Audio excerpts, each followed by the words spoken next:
बहुत बहुत स्वागत है आप सभी का एक बार फिर से शिक्षक शिक्षा यूट्यूब चैनल पे। और आज के इस क्लास में हम लोग एक बार फिर से बीपीएससी पीआरटी प्रिपरेशन को लेकर के साइंस के क्लास में 30 प्रश्नों के साथ हाजिर हैं। और आज का क्लास मुख्य रूप से आपके क्लास 9 और क्लास 10 के कंबाइंड सेक्शन जो हमारा एक चैप्टर है कोशिका वाला, तो कोशिका से संबंधित होगा और कोशिका से संबंधित 30 महत्वपूर्ण प्रश्न आज के इस क्लास में आप लोगों को देखने को मिलेंगे और उनका हम लोग डिटेल एनालिसिस करते हुए सारे प्रश्नों को समझेंगे। तो आइए शुरुआत करेंगे, क्लास की ओर बढ़ेंगे। इसके पहले हमारे अभी तक कुल 11 क्लासेस आ चुके हैं बीपीएससी पीआरटी प्रिपरेशन को लेकर के, और आने वाले समय में लगातार क्लासेस आते रहेंगे। तो हमारे साथ बने रहिएगा। और अभी तक अगर आपने चैनल को सब्सक्राइब नहीं किया है तो निश्चित रूप से सब्सक्राइब कर दीजिएगा, ताकि आने वाले सारे क्लासेस का नोटिफिकेशन आपको मिलते रहेंगे और उन सभी क्लासेस का बेनिफिट आप ले सकेंगे। तो जैसा कि आप यहाँ पे देख पा रहे हैं, क्वेश्चन नंबर 211 आ चुका है। इसके पहले हमारे 7 क्लासेस आए हैं साइंस के ऊपर केवल। तो प्रत्येक क्लास में 30 सवाल होते हैं, तो 210 प्रश्न अभी तक करवाए जा चुके हैं।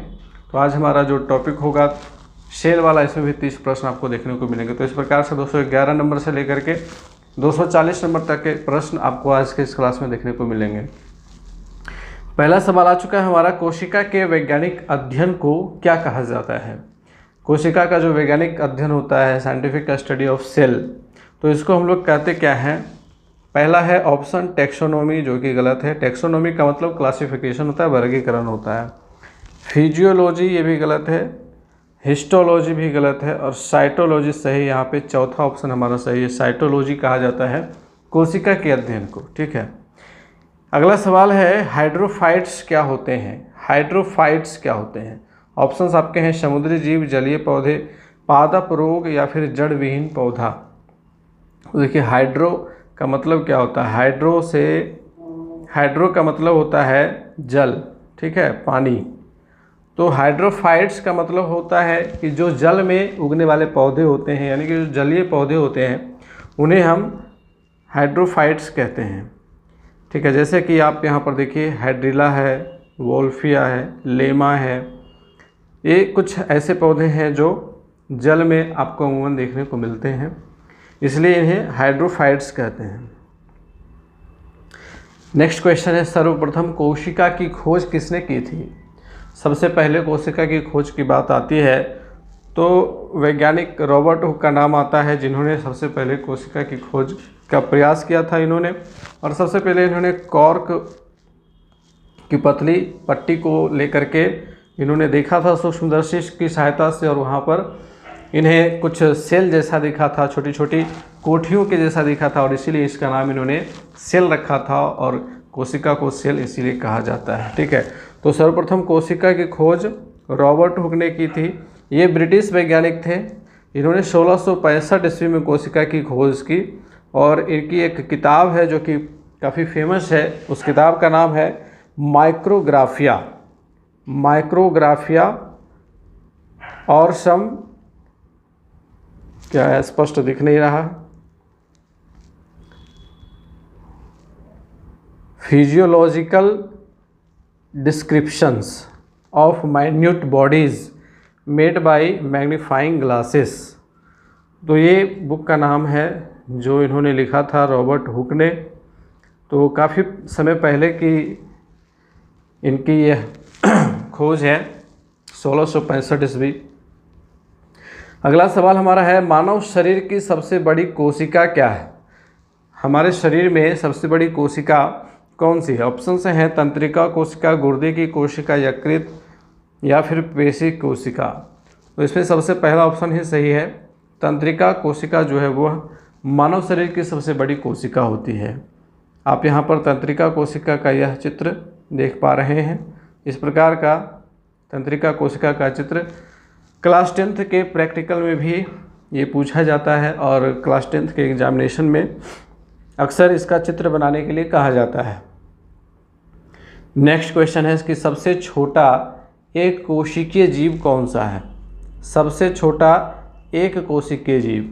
कोशिका के आधार पर जीवों को 2 भागों में बांटा गया है, एक कोशिकीय जीव और बहुकोशिकीय जीव। एक कोशिकीय जीवों की संख्या बहुत कम है तो उनमें से यहाँ पर बताना है आप लोगों को कि ईस्ट है या फिर जीवाणु है या फिर अमीबा या फिर माइक्रोप्लाज्मा है। ये 4 जो जीव हैं इनमें सबसे छोटा एक कोशिकीय जीव कौन सा है, तो वो है माइक्रोप्लाज्मा। माइक्रो का मतलब ये होता है छोटा, सूक्ष्म, ठीक है। Mycoplasma is the right answer. Next question हमारा है आत्महत्या की थैली क्या कहलाती है। कोशिका के अंदर एक ऐसी संरचना होती है जिसे आत्महत्या की थैली कहा जाता है, क्योंकि अगर बाई चांस यह थैली फट जाए तो कोशिका डेथ कर जाती है। इसका सही आंसर लाइसोसोम है। काफ़ी प्रसिद्ध ये प्रश्न है और लगभग सभी स्टूडेंट्स को पता होगा जिन्होंने क्लास 10th में बायोलॉजी की पढ़ाई की है। लाइसोसोम को आत्महत्या की थैली कहा जाता है।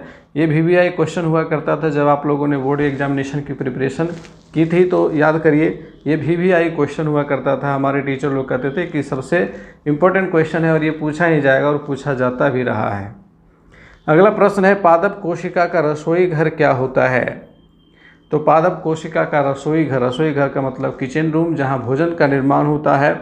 और पादप का मतलब पौधों से है, तो पौधों की कोशिका का रसोई घर क्या होगा। लाइसोसोम तो आत्महत्या की थैली है, तो ये होगा नहीं। राइबोसोम में प्रोटीन का संश्लेषण होता है, तो भी नहीं होगा। हरित लवक यानी कि क्लोरोफिल, ये सही आंसर है। वर्णी लवक वर्ण यानी कि रंग का निर्धारण करने में सहायता करता है। तीसरा ऑप्शन हमारा सही है, हरित लवक, जिसको हम लोग क्लोरोफिल के नाम से जानते हैं इंग्लिश में, ठीक है। तो ये देखिए क्लोरोफिल की संरचना इस प्रकार से माइक्रोस्कोप से देखने के बाद ये दिखाई पड़ता है हरित लवक।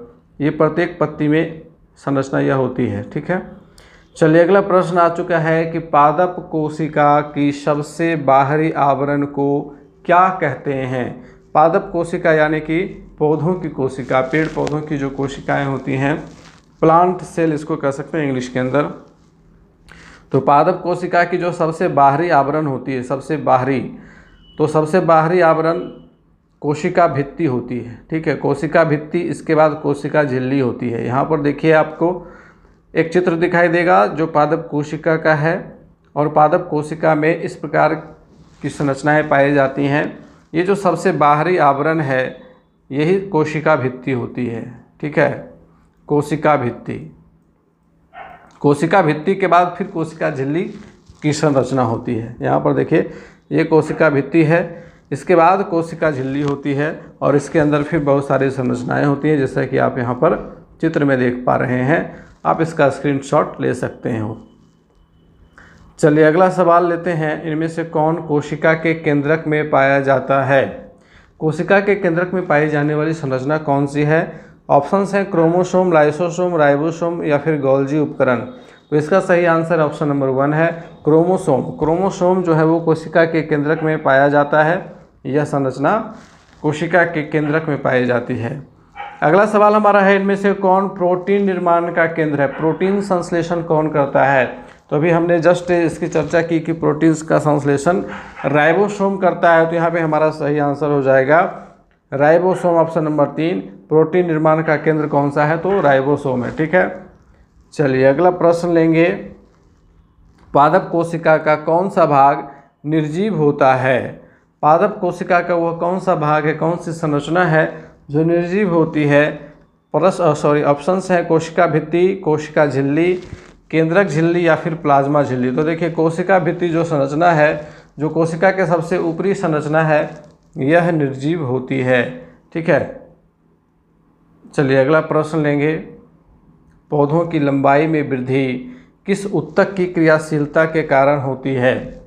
पौधों की लंबाई दिन प्रतिदिन बढ़ती जाती है, तो वो जो ग्रोथ हो रहा है पौधों में, वह किस ऊतक के कारण यानी कि किस टिश्यू के कारण हो रहा है। आपके ऑप्शंस हैं शीर्षस्थ विभज्योतक, पार्श्व विभज्योतक, अंतर्विष्ट विभज्योतक या फिर संवहन ऊतक। तो इसका सही आंसर ऑप्शन नंबर 1 हो जाएगा, शीर्षस्थ विभज्योतक, जो कि पौधों के अग्रभाग में मौजूद होता है। पौधे के अग्रभाग में, जिसे हम लोग फुनगी कहते हैं, ठीक है। तो अग्रभाग में शीर्षस्थ विभज्योतक पाया जाता है।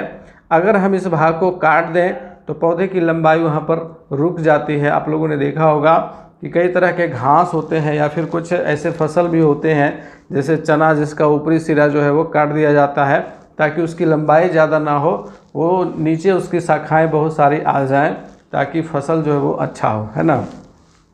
इसीलिए साग वगैरह जो है, चना का साग काटा जाता है, चने की कटाई की जाती है और उसकी साग तैयार की जाती है ताकि ऊपर का जो सिरा है वो लगातार ना बढ़े बल्कि इसके अगल बगल जो है वो ज़्यादा ग्रोथ हो।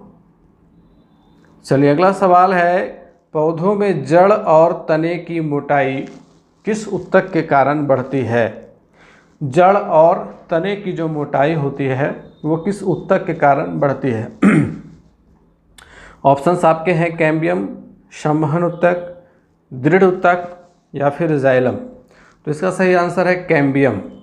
कैम्बियम ऊतक के कारण ही जड़ और तने की मोटाई बढ़ती है और जैसे जैसे पौधे बढ़े जाते हैं, जितने वर्ष का पौधा होता है उसका जो ब्रांच होता है जिसको हम लोग अगर काटें तो इस प्रकार से गोलाकार संरचनाएं दिखाई पड़ती हैं और यही कैम्बियम ऊतक होता है।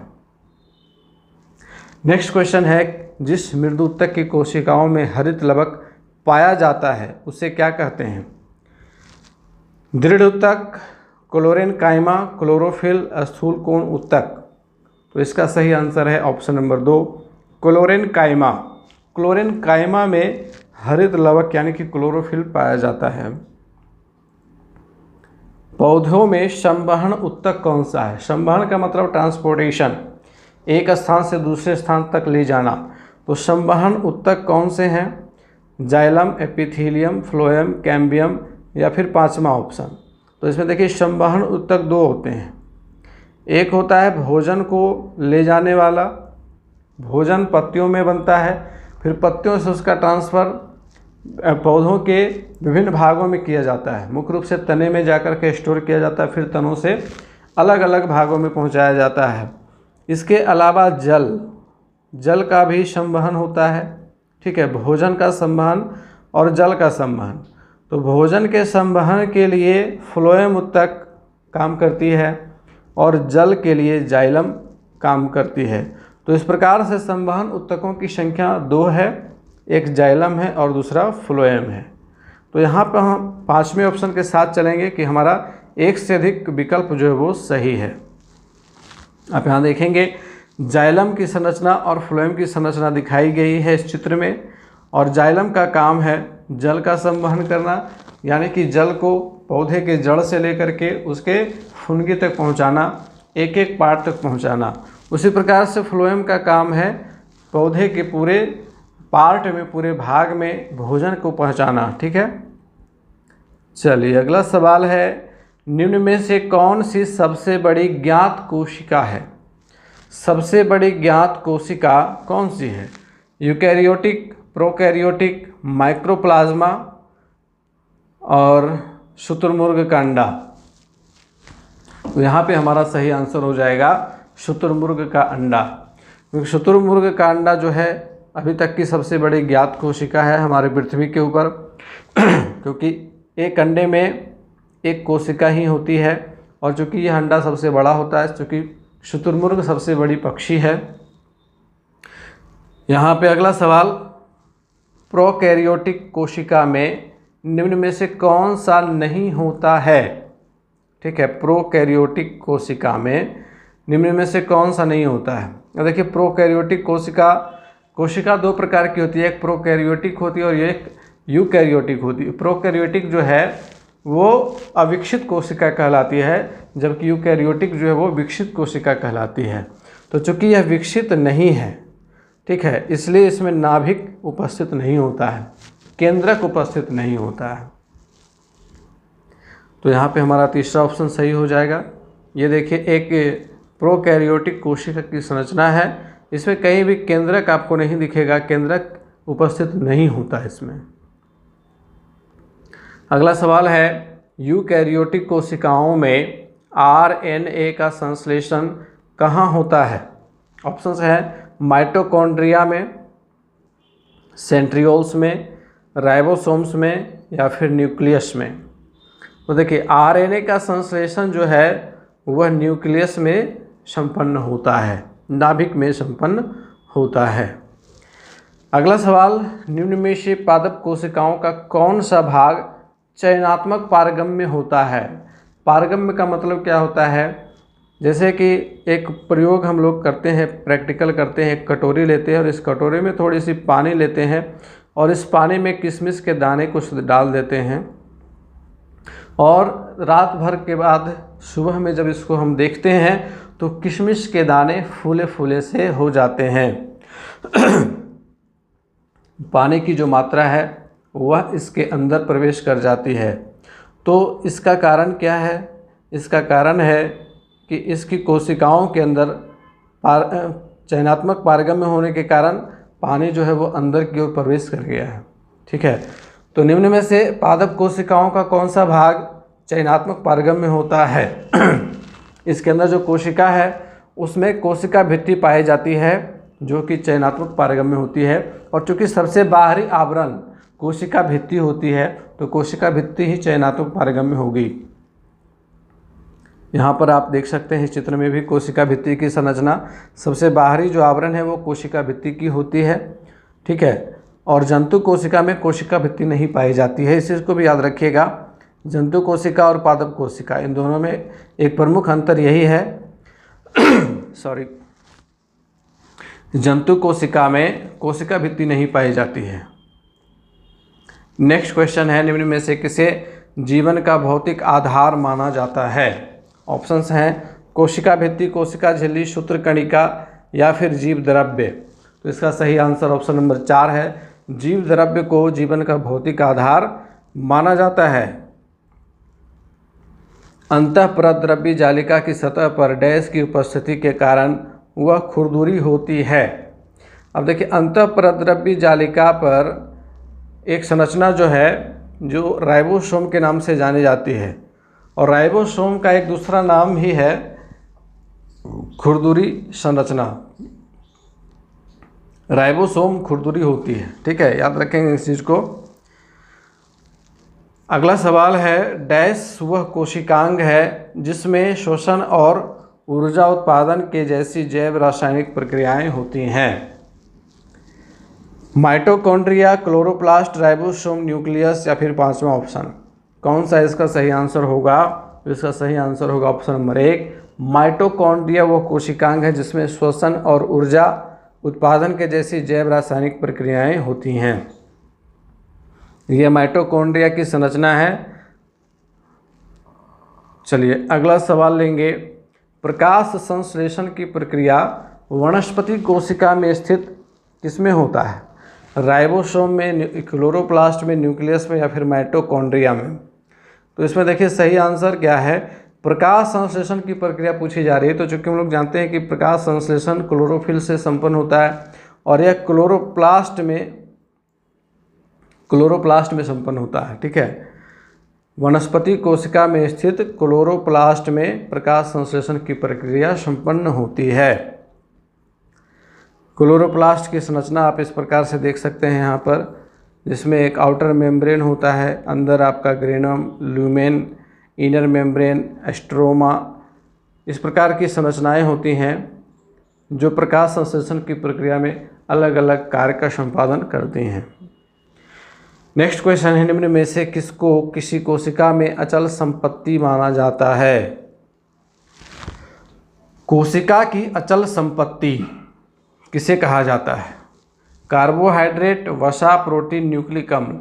तो न्यूक्लिक अम्ल को ही अचल संपत्ति कहा जाता है। यहाँ पे चौथा ऑप्शन हमारा सही है। अगला सवाल है, डीएनए का फुल फॉर्म बताइए क्या होता है? तो डीएनए का फुल फॉर्म काफ़ी इंपॉर्टेंट क्वेश्चन है, वीवीआई क्वेश्चन है, आप इसको याद रखिएगा। डाईऑक्सी राइबो न्यूक्लिक एसिड, इसका फुल फॉर्म होता है deoxy ribo nucleic acid. Option number 4 सही हो जाएगा। ठीक है, deoxy ribo nucleic acid.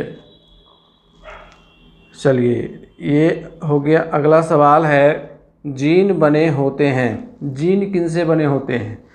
Histone से, लाइपोप्रोटीन से, हाइड्रोकार्बन से या फिर पॉलीन्यूक्लियोटाइड से? पॉलीन्यूक्लियोटाइड से ही जीन बने होते हैं, और जीन का काम होता है आनुवांशिक गुणों को एक पीढ़ी से दूसरी पीढ़ी में हस्तांतरित करना। चलिए अगला सवाल है, आरएनए का पूर्ण रूप क्या है? डीएनए और आरएनए ये दोनों का फुल फॉर्म पूछा जा सकता है, दोनों में से किसी एक का। तो याद रखेंगे आरएनए जो है वह राइबो न्यूक्लिक एसिड होता है, ठीक है, आरएनए राइबो न्यूक्लिक एसिड, ठीक है, और डीएनए में deoxyribonucleic acid. तो डीएनए में आरएनए का फुल फॉर्म मिला हुआ है, उसी से याद रख सकते हैं, दोनों को अलग अलग याद रखने की ज़रूरत भी नहीं है। उसी में डीएनए का आप याद रखिएगा, उसी में डाई ऑक्सी को केवल हटा देना है, बाकी जो बचेगा वो आरएनए का फुल फॉर्म हो जाता है राइबो न्यूक्लिक एसिड। अगला सवाल है, आरएनए का प्राथमिक कार्य क्या है? आरएनए का प्राथमिक कार्य क्या है? प्रकाश संश्लेषण है या फिर प्रोटीन संश्लेषण है या प्रतिकृति बनाना है या फिर अनुवाद करना है? तो यहाँ पर दूसरा ऑप्शन हमारा सही है कि प्रोटीन का संश्लेषण करना आरएनए का प्राथमिक कार्य है। आरएनए प्रोटीन संश्लेषण में सहायता करता है। अगला सवाल है, एक सामान्य मानव शरीर कोशिका में गुणसूत्रों की कुल संख्या कितनी होती है? तो मानव शरीर में गुणसूत्रों की संख्या, ये काफ़ी इम्पोर्टेंट क्वेश्चन है और काफ़ी प्रचलित प्रश्न भी है और लगभग सभी लोगों को पता होगा। गुणसूत्रों की संख्या जो है वो 46 होती है, 46 होती है, और यह जोड़ों में होती है। तो जोड़ों में अगर बात करेंगे तो 23 जोड़े होते हैं, ठीक है, 23 जोड़े होते हैं। और इन 23 जोड़ों में इस प्रकार से संरचना देखिए आप, पुरुष कोशिका और स्त्री कोशिका, 44 + XY, 44 + XX, यानी कि 44 और 2 46 हो गया, 44 2 46 हो गया, 46 जोड़े मादा और पुरुष दोनों में होते हैं। अब यहाँ से अगर लिंग निर्धारण की बात करें कि लिंग निर्धारण किस प्रकार से होता है, तो एक XY जो पुरुष में पाया जा रहा है, यह फिर से विभाजित होता है 22 + X, 22 + Y में। वहीं स्त्री कोशिका जो है उसका विभाजन 22 + X, 22 + X अंडाणु के रूप में विभाजित हो जाता है। अब जब इनका संयोजन होगा इस प्रकार से 44 + XX तो पुत्री होगी, 44 + XY तो पुत्र होंगे, 44 + XX तो पुत्री होगी, 44 + XY तो फिर पुत्र होंगे। तो इस प्रकार से लिंग निर्धारण होता है। जेनेटिक्स का ये फॉर्मूला है, ठीक है। तो यहाँ पर याद रखने वाली चीज़ यही है कि मनुष्य में गुणसूत्रों की संख्या जो है वो 46 होती है और जोड़ों में जब हम लोग बात करेंगे तो कुल 23 जोड़े होते हैं, ठीक। चलिए अगला सवाल है, राइबोसोम किनसे बना होता है? राइबोसोम बना होता है आपका आरएनए से और प्रोटीन से। आरएनए और प्रोटीन इन दोनों से मिलकर के राइबोसोम बना होता है, ठीक है। तो यहाँ पे हमारे इस क्लास का समापन होता है। आज का क्लास कैसा लगा है आप लोग कमेंट करके ज़रूर बताइएगा। मिलेंगे फिर से नेक्स्ट क्लास में, तब तक के लिए गुड बाय, टेक केयर।